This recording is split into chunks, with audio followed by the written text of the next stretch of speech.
আওয়ামী লীগ নেতা তোফায়েল আহমেদ সম্পর্কে একটি অবাক করা তথ্য থাকবে এই ভিডিওর শেষে। আগে মূল টপিক জানা যাক। সাবেক শিল্পমন্ত্রী ও প্রবীণ আওয়ামী লীগ নেতা তোফায়েল আহমেদ সহ 2 জনের বিরুদ্ধে গ্রেফতারি পরোয়ানা জারি করেছে আদালত। ক্ষমতার অপব্যবহারের মাধ্যমে অবৈধভাবে 1,25,00,000 টাকা অর্থ আত্মসাতের মামলায় পলাতক থাকায় ঢাকা বিভাগীয় স্পেশাল জজ বেগম শামীমা আফরোজ গত 19 এপ্রিল এই পরোয়ানা জারি করেন। আজ 5 মে মামলাটি অভিযোগ গঠনের বিষয় শুনানির দিন ধার্য ছিল। এদিন তোফায়েল আহমেদের অসুস্থতার কথা আদালতকে জানান তার আইনজীবী খায়রউদ্দিন শিকদার। তিনি আদালতকে জানান, তোফায়েল আহমেদ কাউকে চিনতে পারছেন না, তার স্মৃতিশক্তি নেই, আদালতে উপস্থিত হয়ে মামলার কার্যক্রমে অংশগ্রহণ করতে তিনি শারীরিকভাবে অক্ষম। অর্থ আত্মসাতের অভিযোগ এনে 2002 সালে তৎকালীন দুর্নীতি দমন ব্যুরোর পরিদর্শক কাজী শামসুল ইসলাম এই মামলা দায়ের করেন। এবার শুনুন সেই অবাক করা তথ্যটি আসলে কি।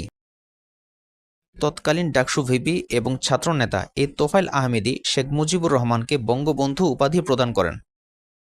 1969 সালে 23 ফেব্রুয়ারি ঢাকা রেসকোর্স ময়দান, বর্তমান সোহরাওয়ার্দী উদ্যানের একটি বিশাল জনসমাবেশে তিনি শেখ মুজিবুর রহমানকে বঙ্গবন্ধু উপাধি প্রদান করেন। বলুন তো, এই ঘটনা কি আপনার জানা ছিল? এমন আরও ইনফরমেটিভ কন্টেন্ট পেতে চ্যানেলটি সাবস্ক্রাইব করুন এবং পেজটি লাইক ও ফলো দিয়ে রাখুন।